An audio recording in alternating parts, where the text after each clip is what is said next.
Safe Zoom. I'm not touching anything. Okay, we're still waiting for Nadine to get up. How are you guys been doing? What's the skinny? Hi, Nadine. Hey. Hi. There she is. Sorry about that. Okay, can I welcome everybody to the meeting? Thanks. This is quite historic. Chief White is going to be our host today. I'll try to be the MC to some extent, but I think I owe it to you to have a better experience, to have someone who knows what they're doing rather than me. He's taking a picture. I'm certainly the most computer incompetent person here.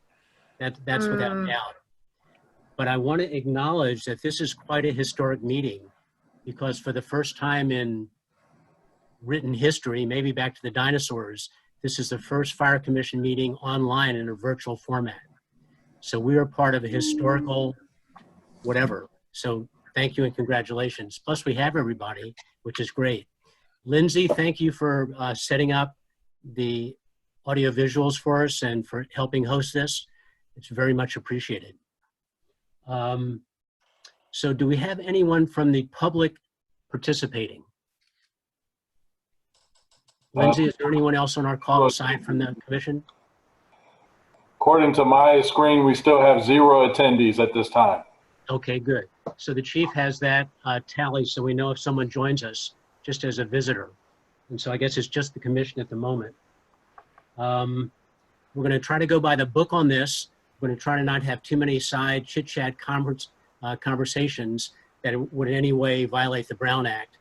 So we'll stick by the agenda as much as possible. It's a bit more formal than usual, but I don't want to impede anyone from speaking or bringing up whatever they want to bring up. So feel free to do that during the course of the meeting.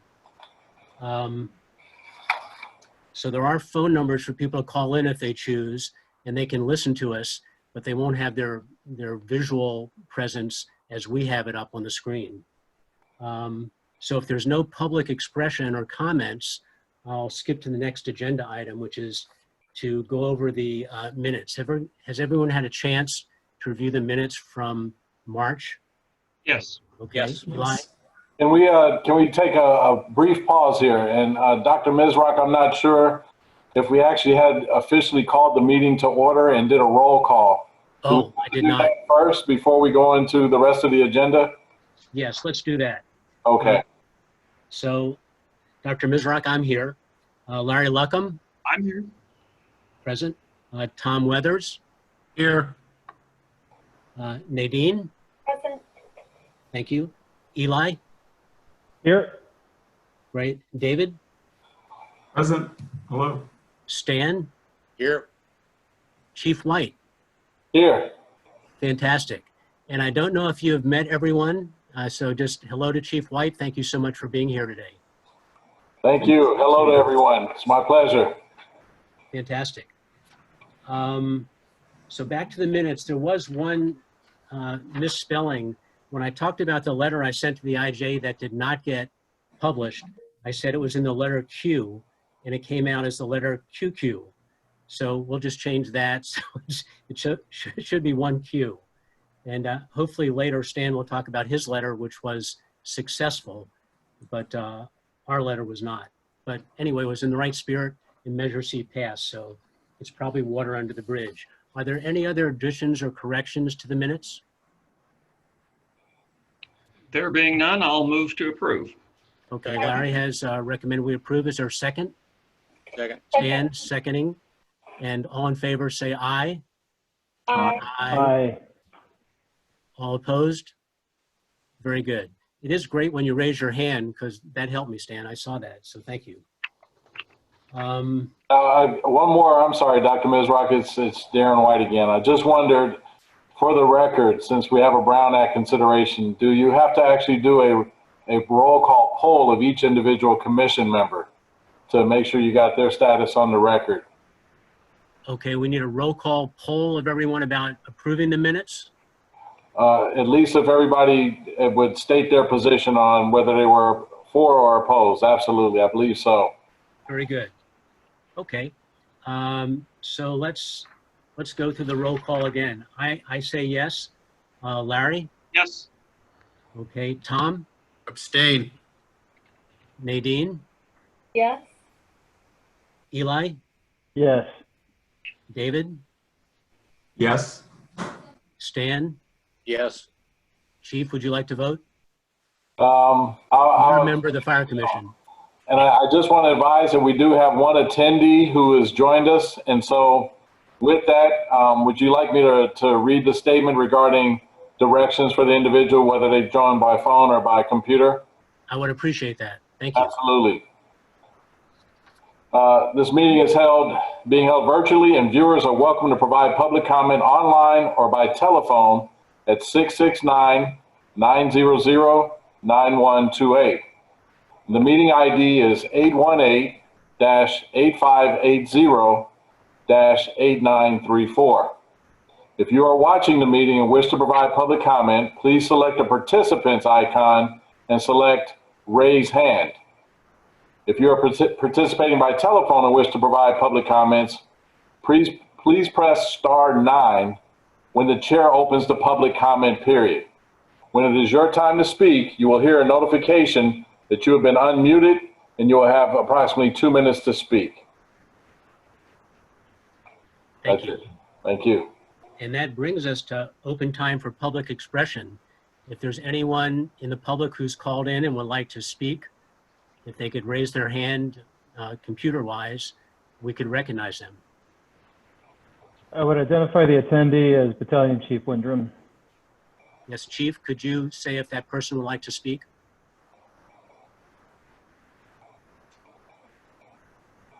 I see the hand raised. I believe it's raised. So let's see what we can do to Beautiful. accommodate Chief Windrum here.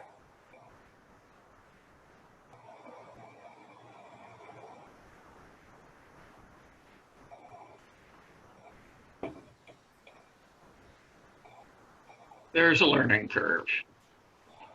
Clearly, with me, it's worse than with Dr. Mizrock. He didn't tell you the truth. I'm the worst one. And unfortunately for me, I don't see the raise hand feature to allow Chief Windrum to speak right now. So let me see if I hit this button, if I can somehow reset. There we go. Allow to talk. Okay. Chief Unmute. Windrum. Okay, Chief Windrum, can you hear us? I can, and I believe I've been unmuted, so it worked perfectly. I am just checking in and working remotely today, so wanted to see how this was going. I have a 4:30 call I have to jump over to, but thank you all for participating in this this new way of the Fire Commission, and hope the first virtual meeting goes as well as the in-person meetings do. So. Thank you. Thanks for chatting with us, and thanks for joining us. Yeah, thank you. Okay, let's go to the Fire Foundation. I'll give a very brief report of the Fire Foundation. At the present time, the total amount in funds in the Fire Foundation is $22,655.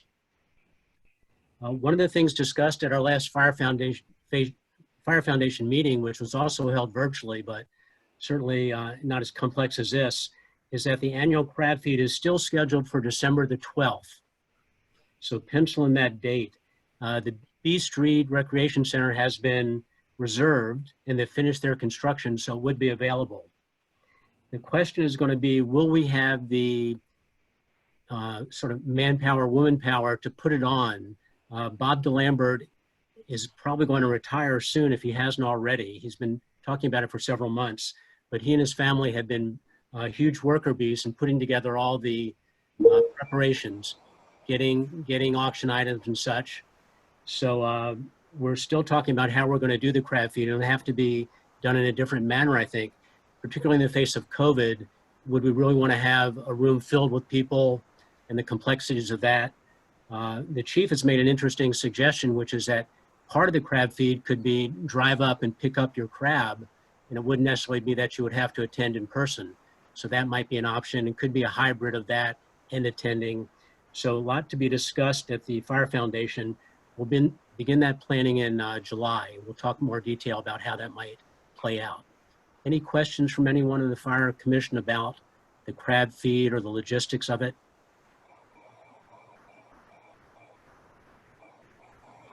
We would love to do it. It's just not clear if we have all the resources personnel-wise to pull it off and how it would look under these circumstances. We are looking at a new member in the Fire Foundation.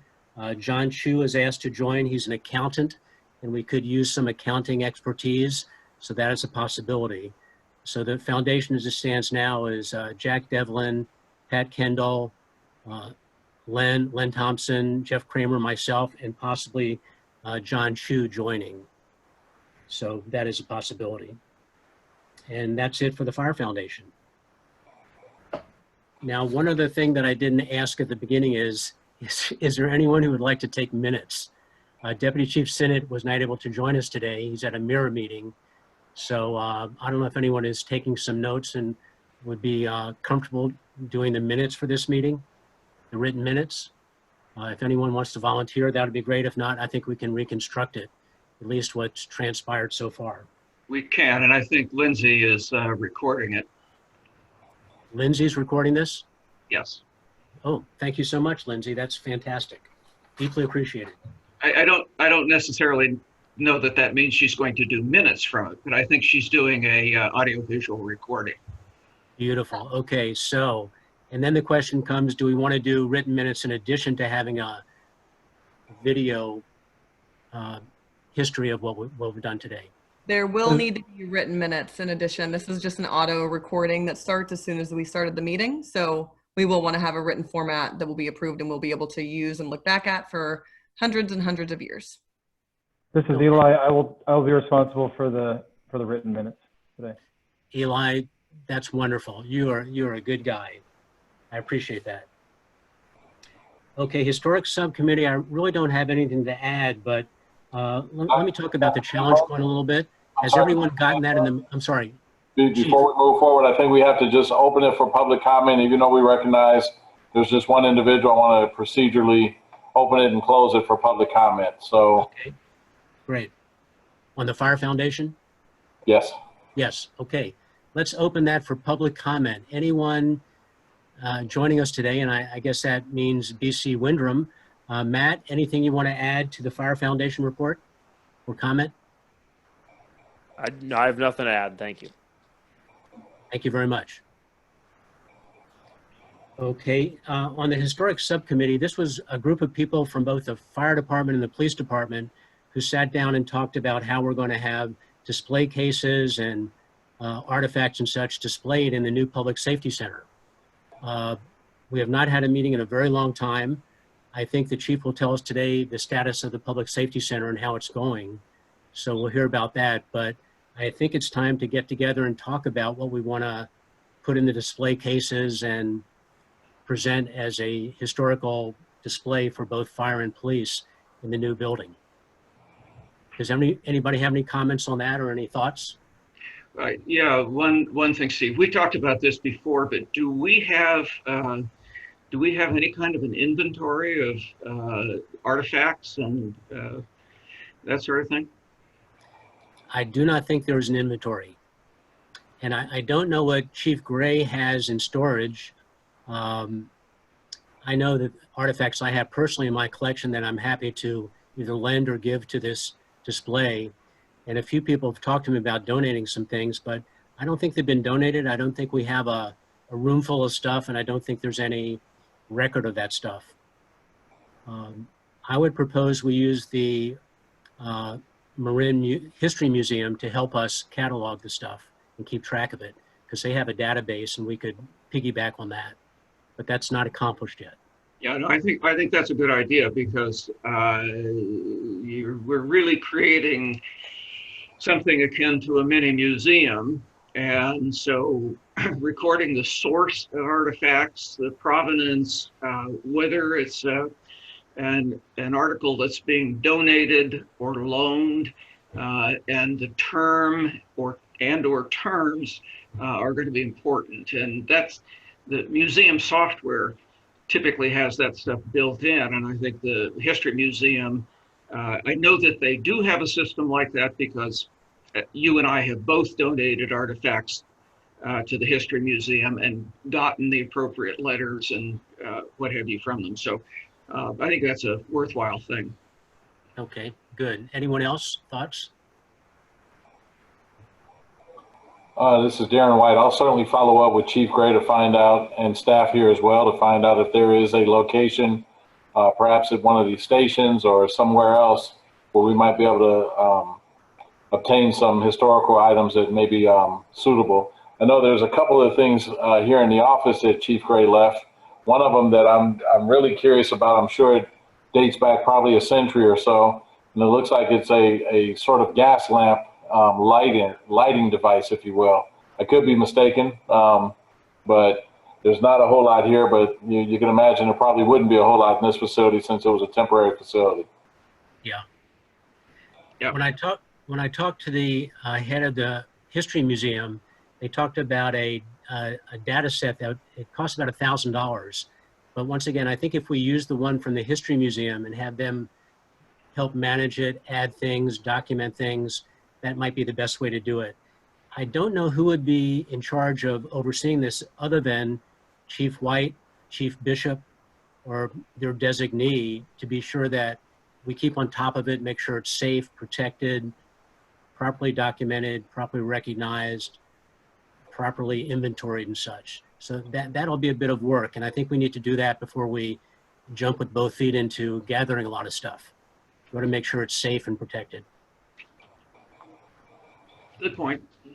Yeah, I mean, Tom, I'd defer to you on this, but I would imagine that if somebody is giving us or lending us items to store in a city facility, that there'd have to be some sort of agreement, especially if they're worth something, which I'm sure they are, as we've discussed. So, I mean, I wonder if the city is then liable for them. So Yeah, I would even- recommend a sort of a release of liability or a waiver form, something Yeah. like that. Yeah, that would be good. And I don't know, Steve, if you have to go through the city attorney for that. You know, I don't know, Tom. I'm wondering if somehow we could use the Fire Foundation's 5013C to allow people to donate things to this exhibit. And whether we needed a different vehicle than the one we have, that would be nice. It would help us keep track and maybe recognize people who donated things. Definitely. Maybe we could think that through. I think Larry and I have talked about it, but we haven't really come up with anything. And Steve, I think the notion of having the Fire Foundation be responsible for it rather than the city, even though we're talking about storing things and displaying things on city property, my sense is that burdening the police department, the fire department, with the responsibility for handling inventories and donations and what have you is not something that that either department particularly wants to take on. And it's the kind of thing that the Fire Foundation could probably do. And Fire Foundation also has the funds to independently pay for software or part-time assistance if that's necessary to handle displays and accounting, administrative kinds of things. Yeah. Okay, I'll talk to Jack Devlin and see if he's game for that. We'll look back at our charter as the foundation, and if it's consistent with it, since we're primarily we are for the fire department, not for the police department. But if somehow Jack felt comfortable having the Fire Foundation oversee that, use the funds for tracking and such, that might be the best way to do it. So let me talk to Jack, and I'll get back to you at the next meeting about that. Good. Okay. Would anyone from the public like to comment on this topic?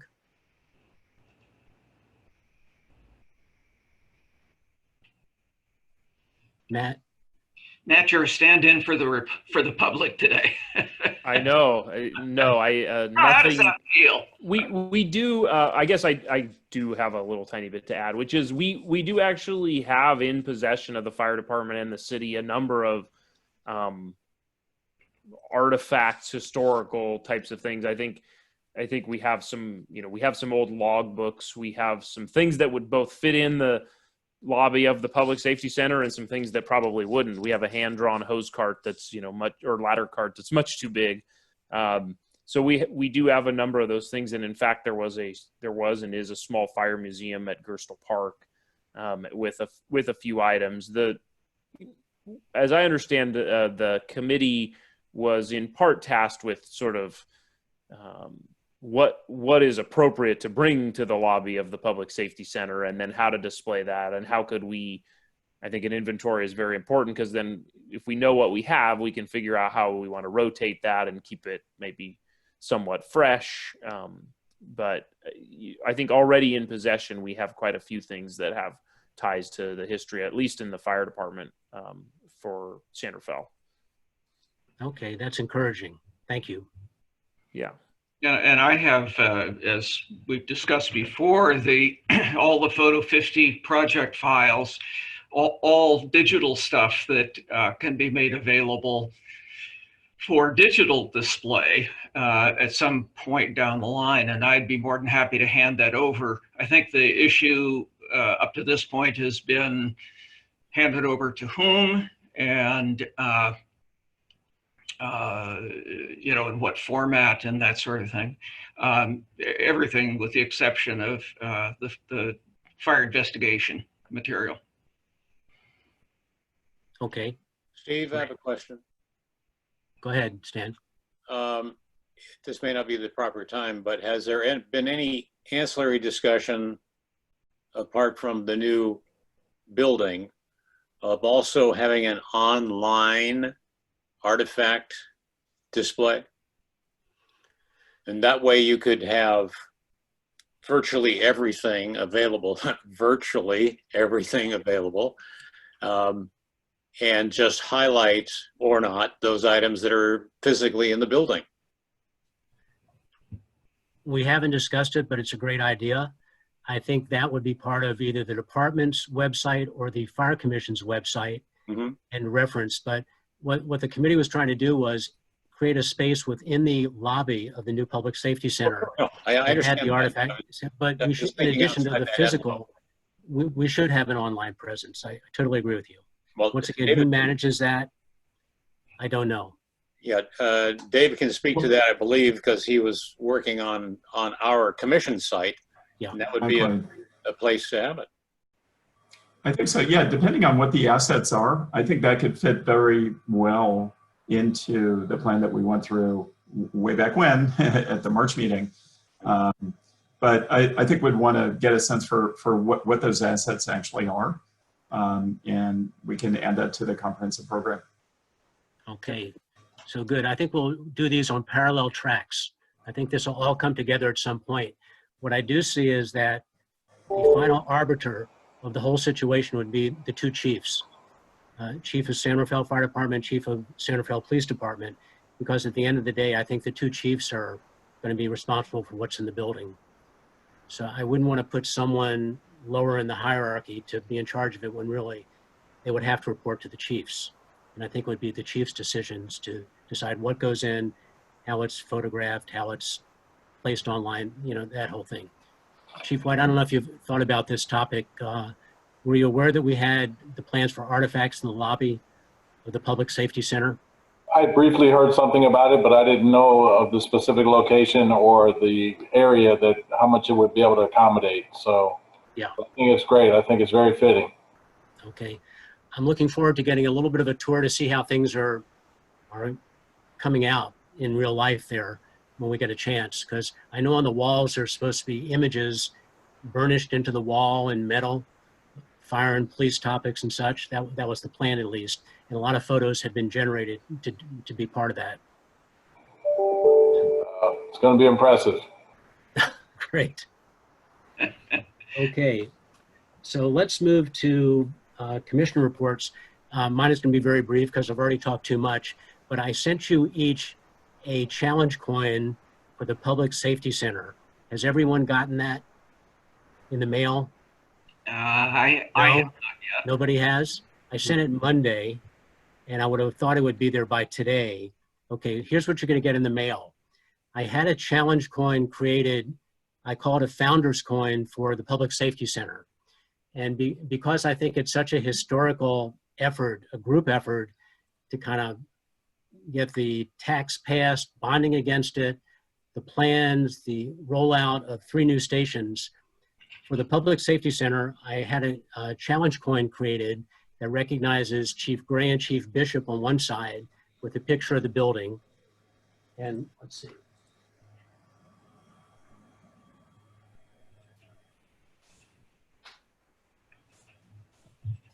Okay, this is the front of the coin.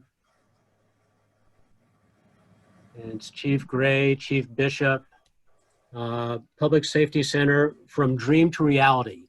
That's the theme of this coin, from dream to reality. And on the reverse side, City of San Rafael. And I've recognized the mayor, the city council, Mary McGrath Architects, and Alton Construction. So this is the founder's coin. I put them in the mail to each of you Monday. Lindsay, I don't know if you have one yet. If you don't, I'd be happy to give you one. The chief has some for the admin team in the main office. But if you don't get it, let me know and I'll resend it. But it should be there today or tomorrow at the latest. And that's for everyone. But I would also like to do a larger version challenge coin for the new Public Safety Center. It wouldn't have names on it, but just recognizing the Public Safety Center, fire and police. The expression joint custody keeps coming into my head, but it's probably not appropriate for the challenge coin. But it's kind of a historic moment. This large Public Safety Center housing both police and fire. I'd like to do a coin. So what we need to do is come up with a design and have it made. It probably takes 4 to 6 weeks to have it done, but hopefully be ready by the time the building opens to give out on a widespread basis, wider spread basis. Maybe more firefighters, maybe more police. This coin is just closely held, small number of people. And so you'll be getting it in the mail. And if you don't get it, let me know. Thank you, Steve. Thank you very much. I'm excited. My pleasure. It's an honor for me to do, and I hope you like it. Looks great. Okay, that's my report. Larry, do you have a report for today? No, I don't. No activity report in particular, but in keeping with my role to introduce the department to all sorts of new fire technology, there are 2 postings on the Photo 50 site. One of them is a report on a new fire station in Antwerp, Belgium. And the second is a report on a helicopter drone built for fire suppression. Everybody have the basic URL for the Photo 50 site, which is www.srphoto50.com.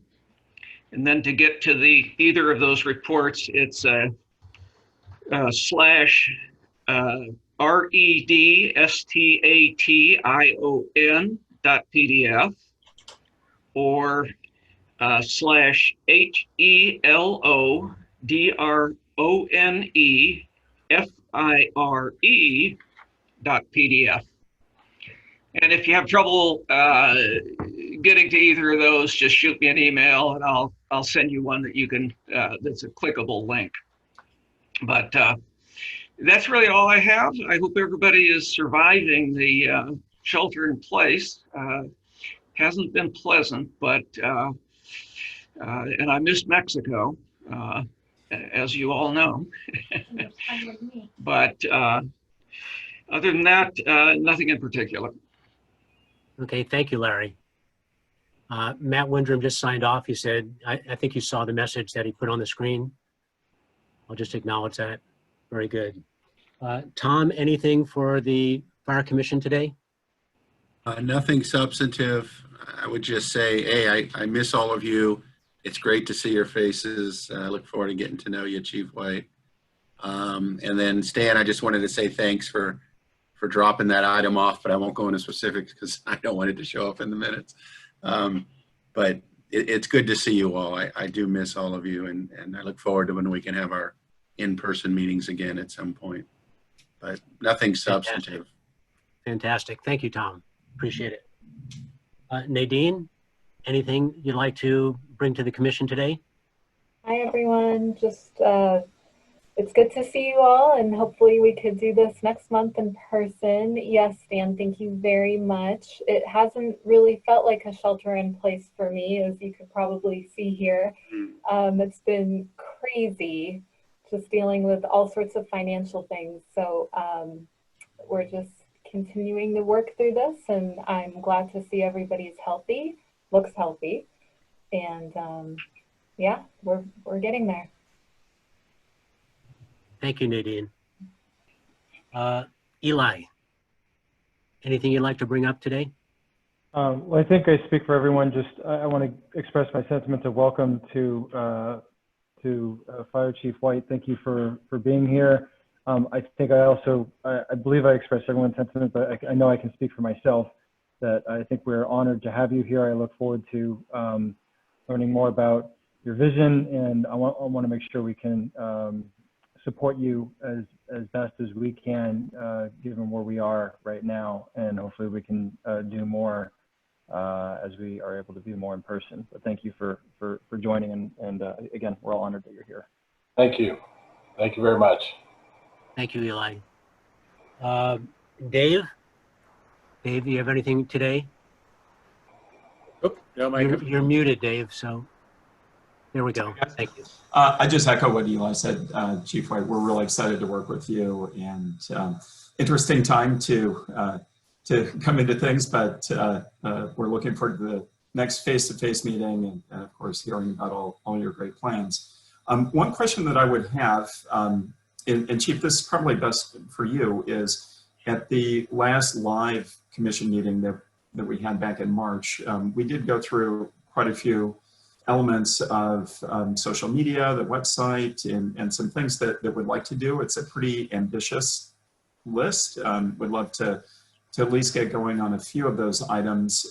However, some of those will require some help from folks on the team, like Quinn and others. And I think we want to be very sensitive to the added demands on the department at this time, and not pull people into things at the wrong time. So is that something that we should address now, or have an offline conversation if I can re-engage with Quinn to start attacking some of the objectives that we have put into our plan, and then probably also sharing that plan with you? I appreciate that. I think maybe an offline conversation would be really good. Quinn is inundated right now, I can tell you, with Measure C related activity, with potential utility related activity and other EOC projects. I don't want to overstep my bounds and overspeak or undersell her capacity right now, so I'd rather her be part of this conversation, to be quite frank with you. But I certainly am encouraged and glad to hear that you guys have a lot of things you've already started to cover in the way of the footprint you want out via social media and otherwise via the website. I think those things are very important.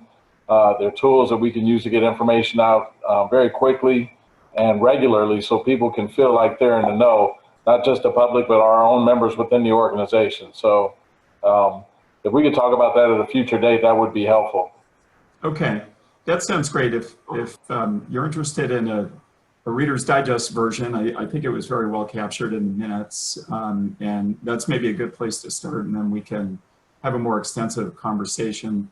I think what I'll do in the meantime is I'll reach out to Quinn and just say, listen, at your earliest convenience, let's re-engage, but obviously this is a lower priority than more pressing items. Thank you, but it could be that we might be able to incorporate some of our current events and activities into some of those platforms that you're speaking of. So that might work out. I just can't say with certainty right now. Okay, sounds great. Okay. Great. If there are things that are just simply informational, maybe photographs or anything simple that wouldn't tax anyone or require an ongoing dialogue with the public, maybe some of those things we could roll out earlier than later. and then the more Mhm. complicated stuff later as time permits. Yes. I also look ahead to the fire season coming up, PG&E, fire risk, complicated by COVID. I mean, it's a very daunting time. The summer is going to be a challenge, and the fall too, September, October. Quite incredible. Okay, good. Stan, is there anything you'd like to share today, and tell us about your letter? Thank you. I will. First, a welcome to the chief. At a later date, we'll have a conversation. I believe our paths may have crossed in the late 90s during some major events in Oakland, and I was in the news side of the business on broadcasting. So welcome, and hello again, I think. Stan, tell us what you were doing at the time you're referring to. Oh, he was in the fire service in Oakland, and I was in broadcasting, KGO in San Francisco.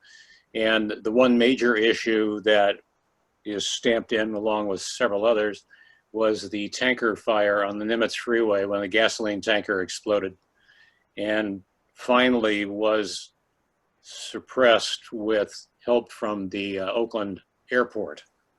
So it's one of those issues. I was on that incident. Yes, I imagine you were. Anyway, in, let's see, March, around that time, we had made arrangements for some commissioner jackets that match the wardrobe of the department. Steve and Larry both already have similar items. And I made arrangements with the help of Deputy Chief Senate to get more jackets for those of us who didn't have them.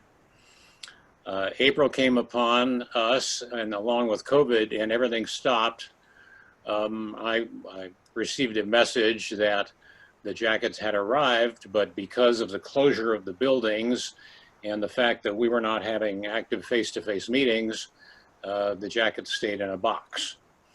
I finally got that box, and then broke curfew, if you will, and delivered them to the individuals with their name on them, and everybody now has them, and that was that little delivery that was referenced, and you're welcome, and I was happy to do it. Of course, now that we're going into summer, we'll never be wearing them, but that's another story. 2 days before Chief White arrived, there was a publication in the Marin IJ.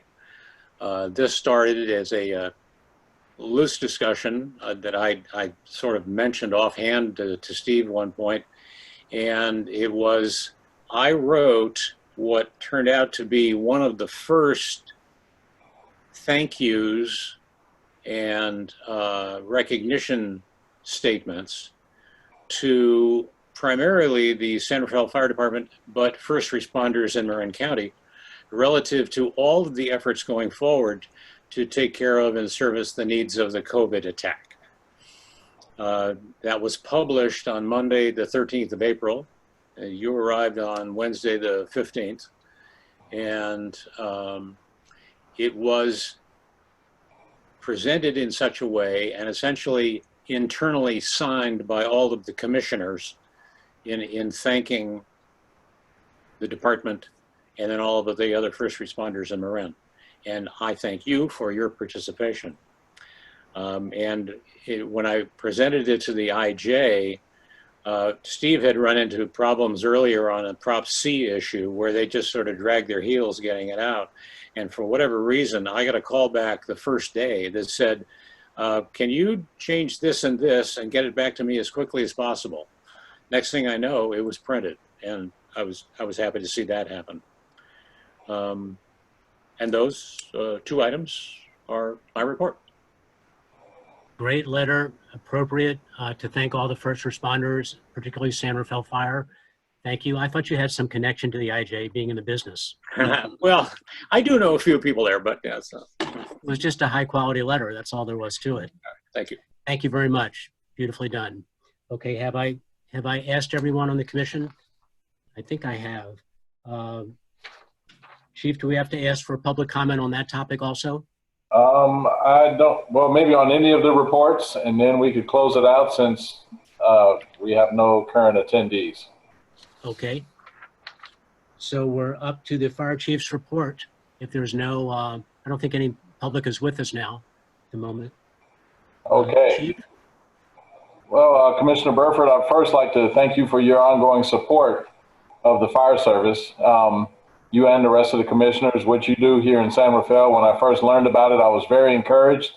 We didn't have something like a commission where I came from that was in place for any of the agencies in the county that I'm aware of, let alone specific to San Rafael and the fire service personnel here. That speaks volumes about how you value first responders here and how you're able to make a difference in the things they're able to accomplish. And so I saw the value of that partnership immediately, and I hope to be able to continue to work with you to come up with ideas and to toil in whatever we have to do to improve things for the community and for the department as we're capable of doing collectively. So I know Dr. Mizrock spoke of one of my suggestions. I hate to see the crab feed fall off. It's one of my favorite things.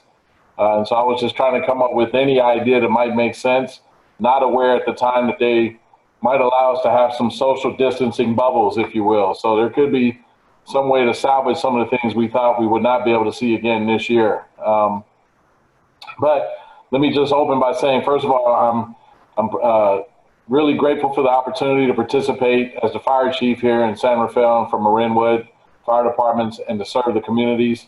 Grateful for the opportunity to partner with you as the commission. There's been a lot of outreach and support prior to my arrival, and it's been the same and then even more so upon my arrival. And I've heard great things about the commission and commissioners prior to getting here. I won't go into detail about that, but some of you are well known by others that I'm familiar with. And so it just really felt like a good place for me to start the second chapter of my professional life. And so far I'm really encouraged by everything that's going on. As Commissioner Funkelsrud indicated, yes, this is a very unique time to transition into an organization or even out of one at the same time. But I'm here and I'm certainly hoping I can help and bring some added value to the department and do my best to not allow you guys to feel Chief Gray's departure. I know that's a huge undertaking to try to fill Chief Gray's shoes. Here is a part of the institution, and I'm truly grateful for him, his recommendation, his support, and his friendship. And I have a lot to work up towards at this point, and so that's not lost on me. That being said, I was sworn in on a virtual swear-in. It's the first of its kind, probably for a bunch of folks who are being sworn in as fire chief or police chief at this unique time. But it was well attended with, just a key select few individuals. It was a beautiful sunny day. It's one I won't ever forget, and not just because I was sworn in with a face mask on, but because of the warm reception again that I've been feeling upon my arrival here in San Rafael. So with that, I'm gonna move away from those things and try to get to my report right now. I'm gonna just kind of speak on what I think are the highlights of the report instead of going line by line and, putting you to sleep with a report that's, maybe a little too detailed. But if there's something I'm missing that you'd like to see in a future report, please let me know what that is so I can work towards incorporating that. And likewise, if there's something that you see in the report that you think has less value, please let me know that. I'm certainly willing to tailor it to the things that you guys feel are more important and that you have a desire to learn or hear about. So with that, I'm going to start with the Marin Wildfire Prevention Authority.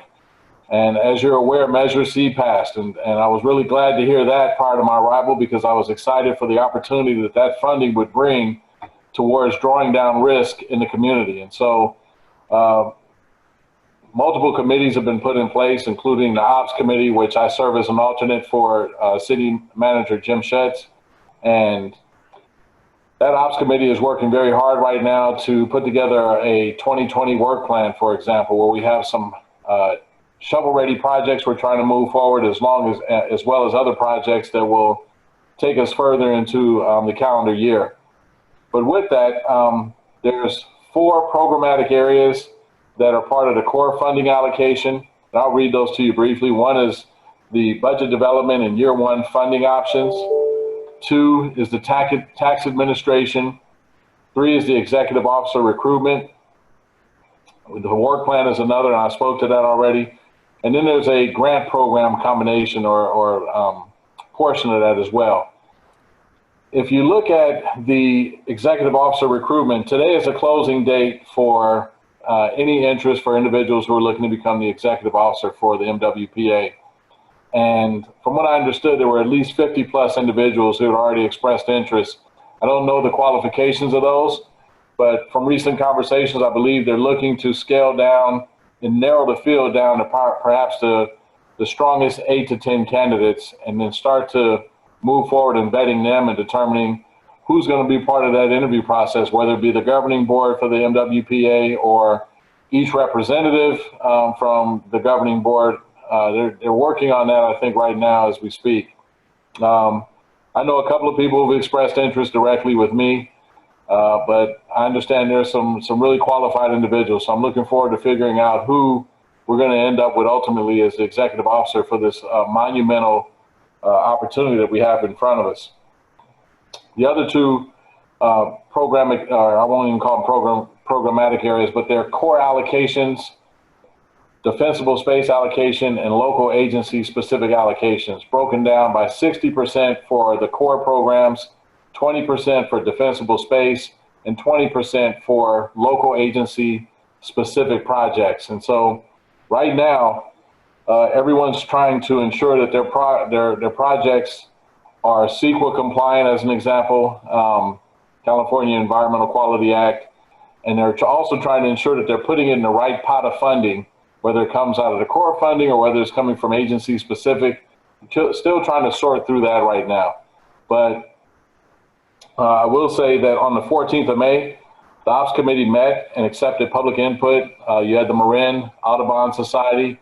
You also had the chapter of the Native Plant Society and one other institution who've all combined to form a entity known as FERN. And I apologize because I don't have FERN's mnemonic committed to memory right now, but they actually expressed some appreciation for the fact that the group was looking at doing things in an environmentally sound and ecologically sound manner. And so with that, it seems like their input is factoring in any impacts on some of the endangered species or some of the species that they want to ensure aren't negatively impacted. They're also looking at how trees are being removed and responsibly doing so, clear cutting versus thinning, et cetera, et cetera. These things all come into play in how you're either damaging or making the situation better. And so that was a good show of support from those concerned environmental groups. On May 21st, the committees presented progress reports and a brief executive summary of the 2020 work plan that I mentioned earlier.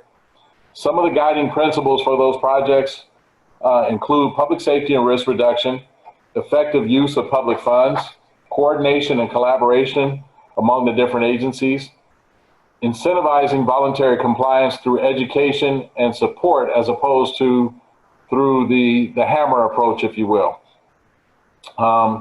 Applying the ecologically and sound practices that we spoke to earlier, and then social and environmental equity. So those were guiding principles.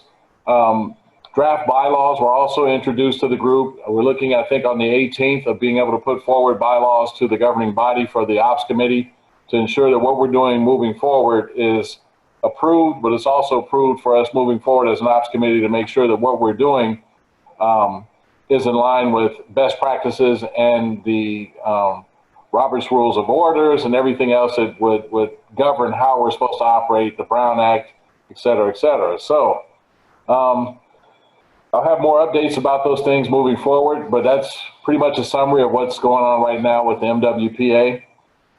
I did have a few projects I wanted to briefly kind of share with the group about what we're doing specifically in San Rafael. So I'll get to those in just a moment, but the other highlight I wanted to share with you pertains to our vegetation management and the efforts that we have underway currently. We ran into a little bit of a challenge trying to get seasonal inspection staff because Marin County had thought that they were going to have a certain number of seasonal inspectors And some of those individuals turned away and turned down the opportunity. And so it kind of left us in a predicament where we didn't have enough inspection staff to come and assist us based on the prior conversations I had with other chief officers about sharing of resources. So we immediately took some action to start advertising our own job announcement. The job announcement period closed last Friday. We had 27 people apply for 6 positions.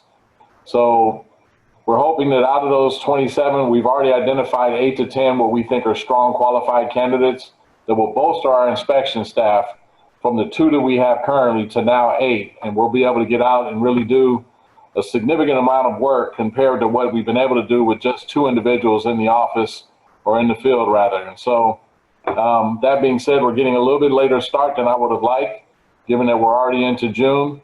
We're scheduling interviews here pretty soon, and the training is going to take place once those individuals are onboarded. But I'm really encouraged by that because I discovered, surprisingly, just maybe about a month ago, that we're only really getting through a third of our parcels. And that's something that we really need to work on improving. I also have a hybrid model that I'm looking at exploring based on my conversations and my site visits with staff to both Marin County and the Novato Fire Protection District, and their use of wildfire mitigation specialists, which are highly, or should I say, a more higher compensated and a higher qualified staff that work year round, not just seasonal. And so I'd like to make sure we combine the best of both practices from a continuity standpoint and from our ability to get out and educate the members of the public and ensure compliance simultaneously. So with that, we're also bringing forward Americorps Crews to help do additional fuel removal and clearance. Last year, I think they had Americorps CCC. We're this year working with Americorps St. Louis, who actually are a higher skilled, trained group of individuals. Perhaps a crew of somewhere between 5 and 10 people are coming out, and they're going to work on specific projects, and I'll speak to those projects in just a moment. We're also looking at the CAL FIRE Delta crews to come out and assist with roadside projects and other trail and roadway clearance projects that will help draw down risk and make a measurable and visible impact sooner than later. Goat grazing is scheduled to begin July 1st. So I'm happy to share that, and I've got this document that shows, for roughly the next 5 weeks, starting July 1st, there's multiple tracks and multiple locations, Lynn Court, Idleberry, Ellen Drive, Santiago site, Hartsell Park, I believe it says Monier, and there's some others. I couldn't quite print it the way I wanted to. Peacock. I'm sorry, my vision's not what it used to be, and this color font is wrong. So that being said, I just wanted you to be aware that there is that effort that's getting underway as well. So it's not going to be just mechanical clearing. We're going to be using some of the more, how should we say, safer practices. Goats are a very safe and efficient way of getting vegetation fuel removal done. And then last but not least, I think it's important for our engine and truck company personnel to get out and give us additional eyes on the ground to see what other areas exist that we haven't been getting eyes on because we've only had a small number of individuals going out and looking at parcels.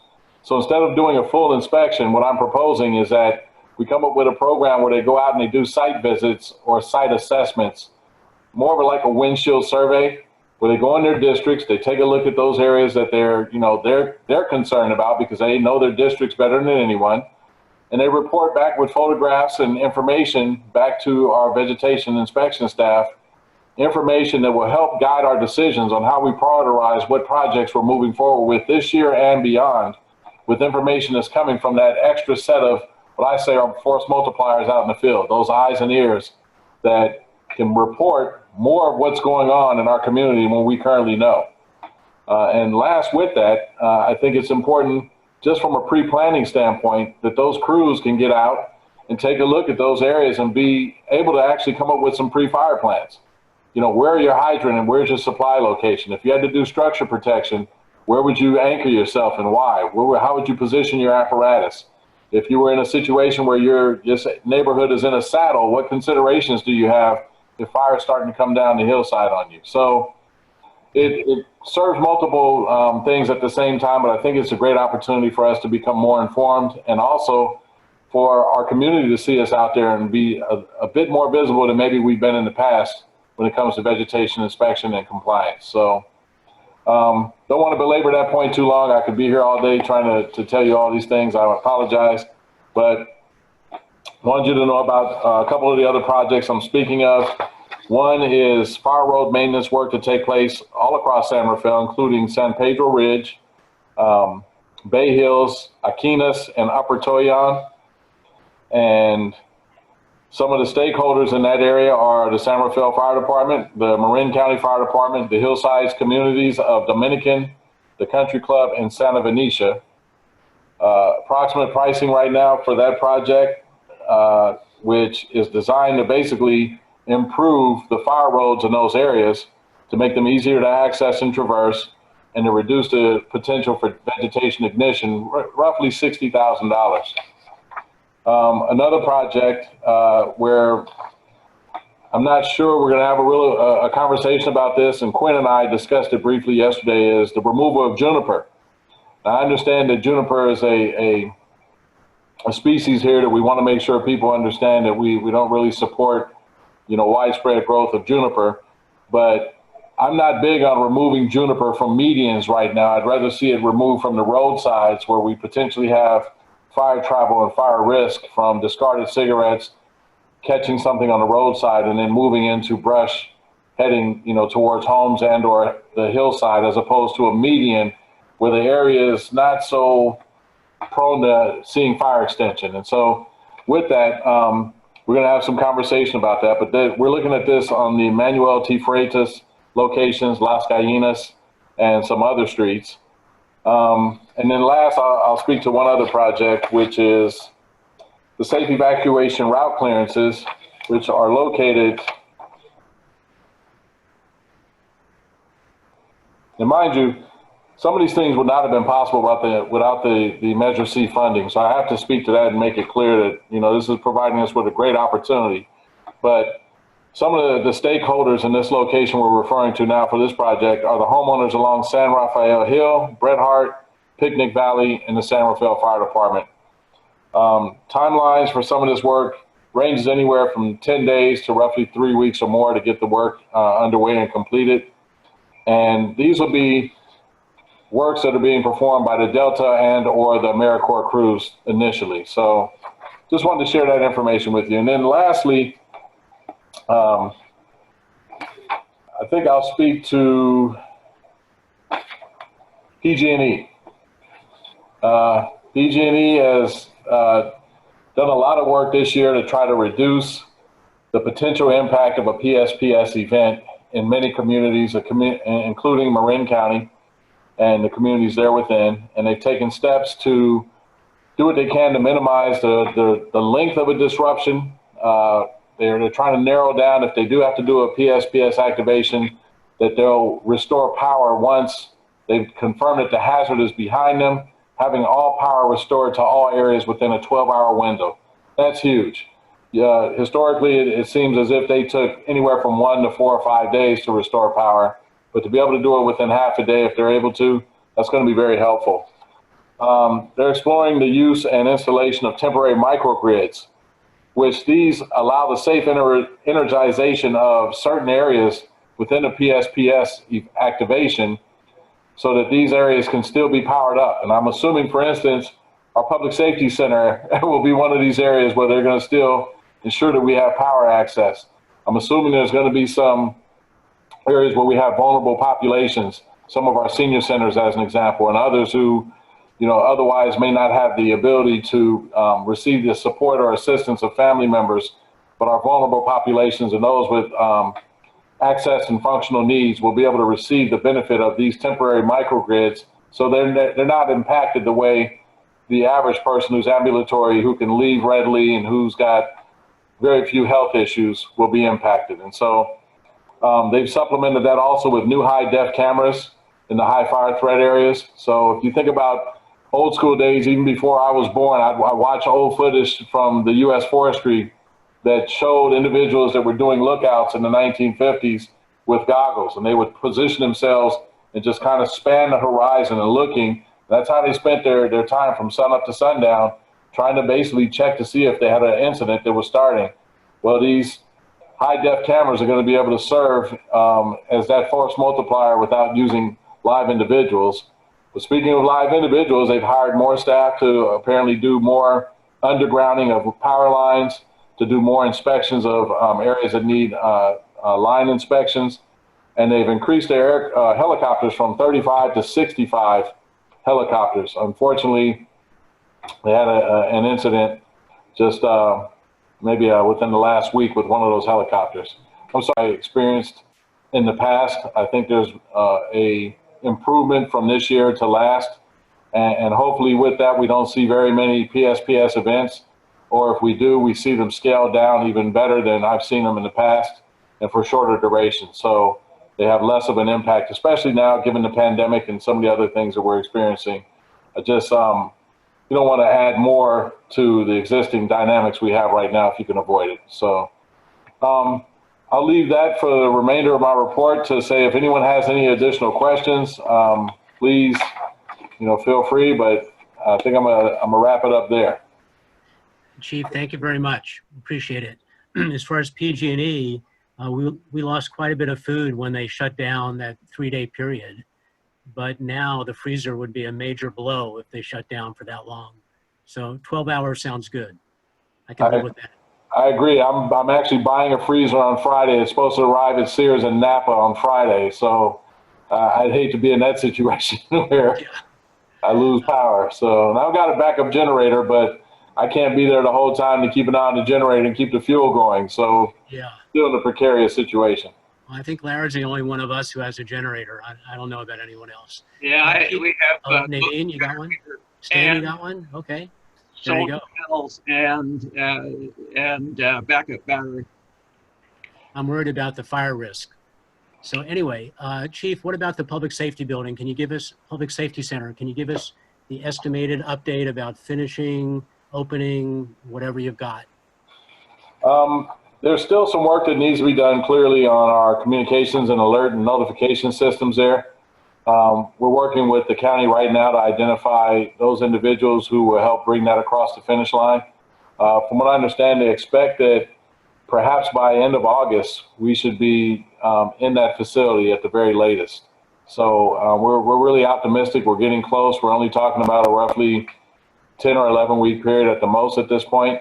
So with that, there's been a lot of progress there. I've stopped in once or twice since I've joined the department, and it's just amazing to watch the thing transform the way it has.